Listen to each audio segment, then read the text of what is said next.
Hi guys, it's the Ranting Weasel again. It's a little chilly here in Texas today. Got some rain going on.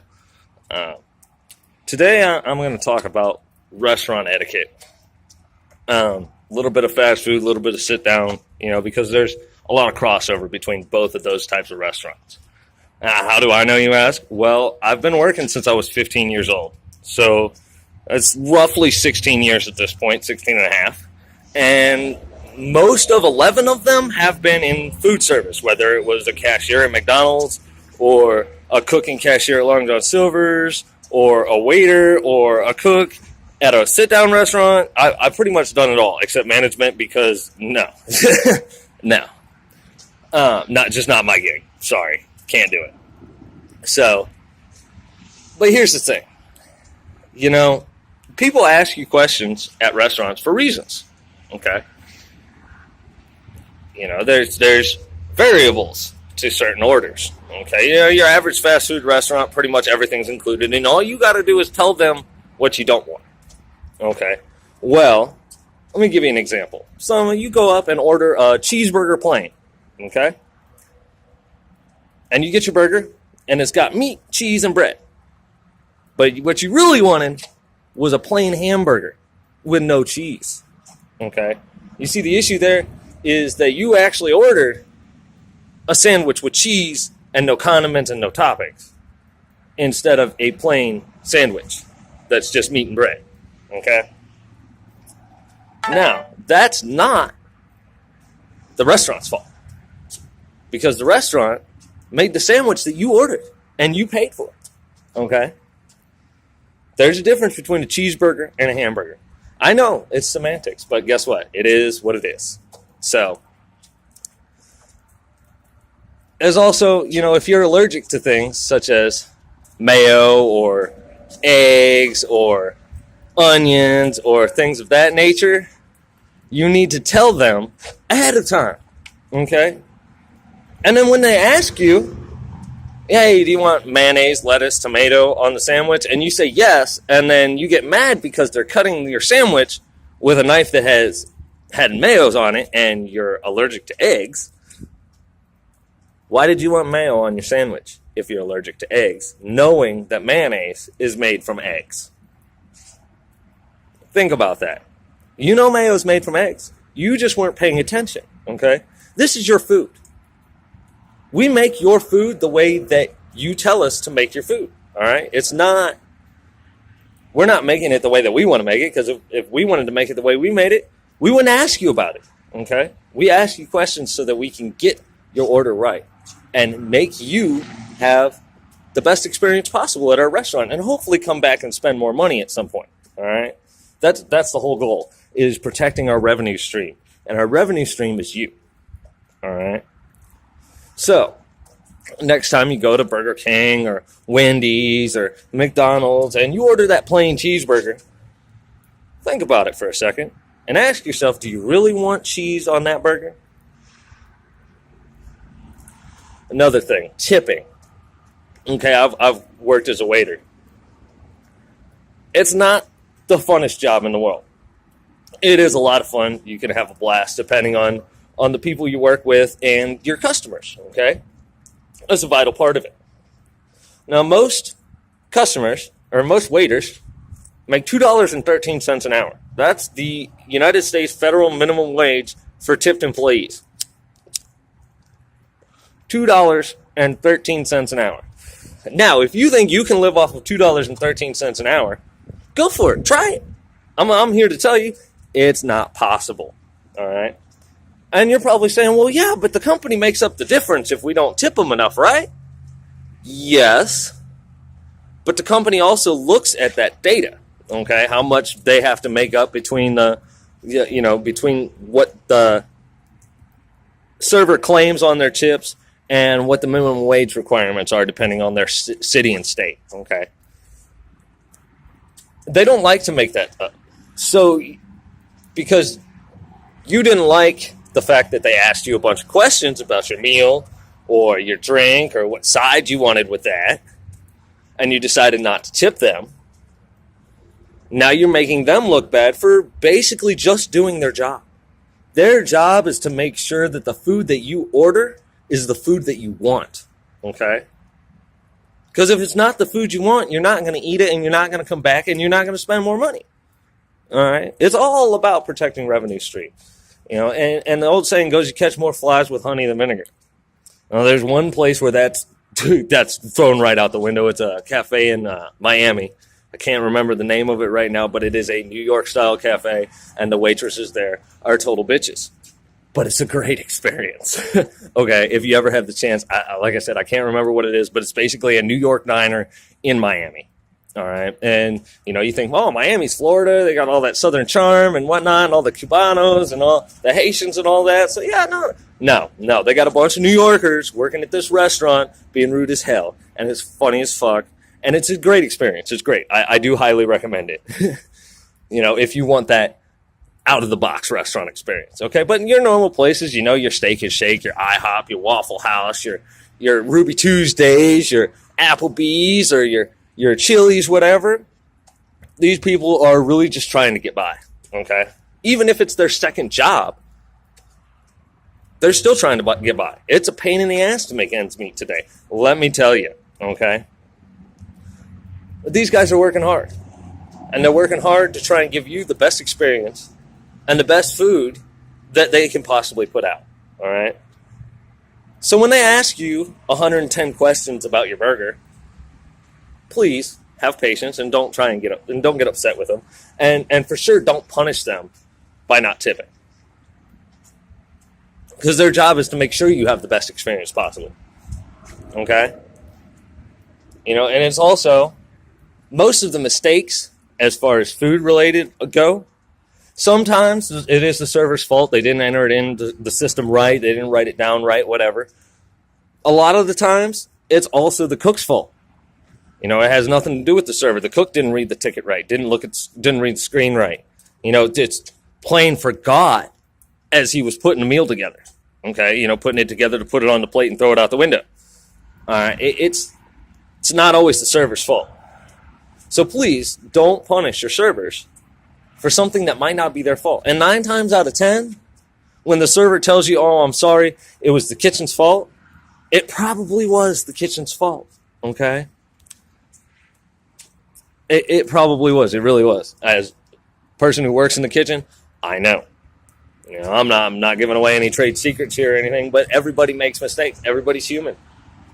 You can't tell me that you've never made a mistake on your job or on a project or in life, ever. Everybody makes mistakes. We learn from our mistakes. That's how we get better, right? But, these guys and gals, they work their ass off. They make, in a 30 to 45 minute visit, they make, anywhere between 5 and 10 trips between the kitchen and your table. Just your table. 5 to 10 trips. For condiments, for drinks, for coffee, for dessert, for your appetizer, for your entree. So dipping sauces, salad dressings, all kinds of things. And all they're trying to do is make money. Just same thing you're trying to do at your work, okay? Now, if the server really did mess up your order and gave you a bad experience, still tip them. You should never not tip, okay? As far as food service goes. You should never not tip in a sit-down restaurant, ever. Why? I told you, these guys are trying to make it just the same as you are, okay? If your server gives you a bad experience, call the manager over. Talk to the manager, okay? And then that way, the manager can sit the server down and say, hey, table such and such said that they didn't enjoy the experience because of this, and this, okay? And they can sit down and work with that server and improve the server and make them better at their job, as opposed to you making it so they can't pay their phone bill or electric bill or rent or car payment. You know what I mean? You lose any one of those things and you're pretty much screwed. You ever had to take a cold shower in the dark? It sucks. You don't know if you're all the way clean or not because you can't see if there's any soap left or not.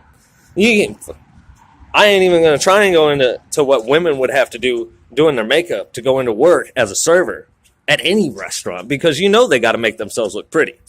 They got to. It's not a self-conscious thing or anything like that. The better they look, the more money they make. This is like for me, as a server, I would always take tables that had elderly people and children. Why? Because servers hate tables with elderly people and children because you always have to clean up more after they're gone and they require more attention.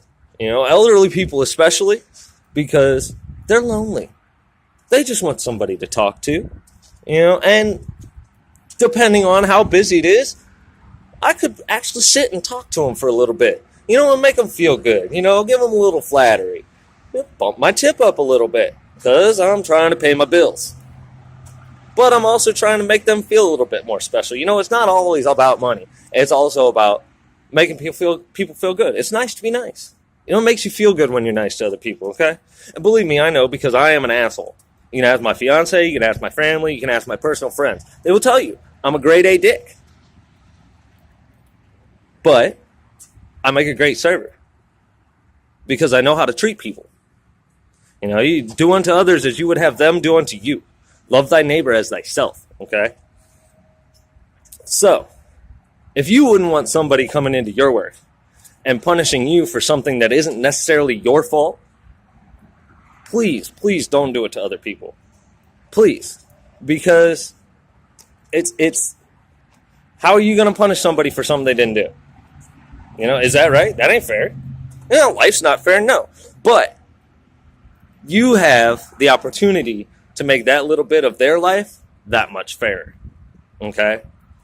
It's something I feel very passionately about, obviously, having been in those shoes, and I still have a bunch of friends who work in the industry. I work in the industry. I don't work out front anymore, thank God.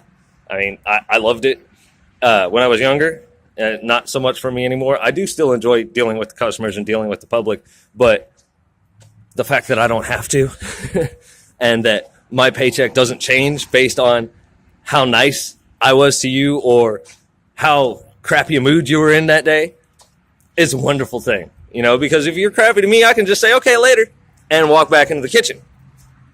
It is what it is. So, take these things into consideration. It's not always your server's fault that something went wrong with your meal, okay? And if it is your server's fault, please, don't take it out on your server. Tell the manager, okay? Maybe give them 15% instead of 20, or 10% instead of 15, but leave them something because they did work hard, okay? And also take into account how busy the restaurant is, all right? If it's super packed, know that it's going to take longer than if you're the only one of like 3 tables in the whole restaurant, okay? It's just how it goes. The kitchen's busier the more people are in there. The waiters are running around more with more people in there. I can't tell you how many times. Well, I worked at Damon's when I was 19 in Columbus, Ohio, okay? Football Saturdays are great. If you've ever been to a Damon's, they have this 3 different areas of their restaurant. They have what they call the clubhouse with a bunch of booths that faces 4 big screens, okay? And they play sports and trivia on the screens, all right? And then they got the bar and the dining room. Well, if you're in the clubhouse, you get stopped by people who aren't even in your section asking you to get them stuff because they haven't seen their server in a while, And I'm more than happy to accommodate these people, okay? But that means that my tables have to wait that much longer for me to get back to them because I'm helping with somebody else's, all right? There's a lot that goes on that the average public doesn't realize in a restaurant, okay? It's as I said, this is a very near and dear subject to my heart, having been there and still working in the industry, all right? You just need to consider that maybe it's not their fault. Maybe it's not all their fault. Maybe it's partly your fault. Maybe you were in a crappy mood when you came in and decided to take it out on your server. And if that's the case, you should at least tip 25% or more if you made the experience bad. You just have to look at it objectively. And I understand that's a hard thing to do. It's hard to take yourself back out of a situation and look at it while you're in the situation. It's easy once it's all said and done. You know what I mean? But before you tip, before you pay your bill, look back on the service and ask yourself, okay, well, what parts of the service were good? What parts of the service were bad? Did I hinder service, or did I help make the experience better? And you should tip accordingly. You really should. Also, if you're one of these people that cannot order the meal as it comes on the menu, please tip more, because that's more work for your server, more work for the cooks, more work for everybody.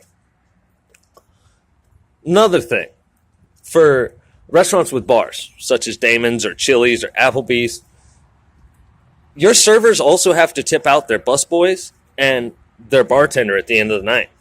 So it's very possible that if you don't tip them, they actually have to pay for you to come eat there. Which ain't right. I ain't going to pay for your meal if I ain't going to sit there and eat it with you.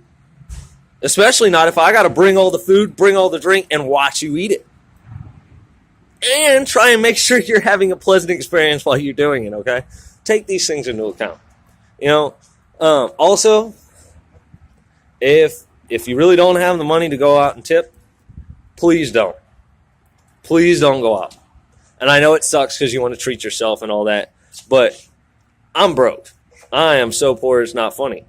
So when I go out, it's usually to fast food places. Why? Because I don't have to tip at a fast food place. And when I do have the money to go out, I tip at least 20% generally. If I'm just having beer, I'll tip 100%. Because a happy bartender makes for a happy experience. You see how that works? Anyhow, thanks for listening, guys. And please remember, these people are there to make your experience better. Okay? And they can't make your experience better if you're hindering the experience. Servers also remember. So, if you don't tip a server and go back to a restaurant and get the same server and get crap service, they remember you from the last time, okay? And they tell the other servers that, oh man, this table was a crappy tipper, they wanted 1,000,001 things, and then they only gave like 2%. They remember that. Why? Because it's their revenue stream. You're messing with their money. And yes, that is the most effective way to get people to pay attention, but it's also just cruel, especially with the way the economy is right now, okay? So, anyhow, y'all have a great day. Take it easy. Thanks for watching. Please leave any suggestions for rants or whatnot in the comments. If you like the video, please like, share it with your friends, subscribe to the channel. This is the Ranting Weasel. Y'all take it easy.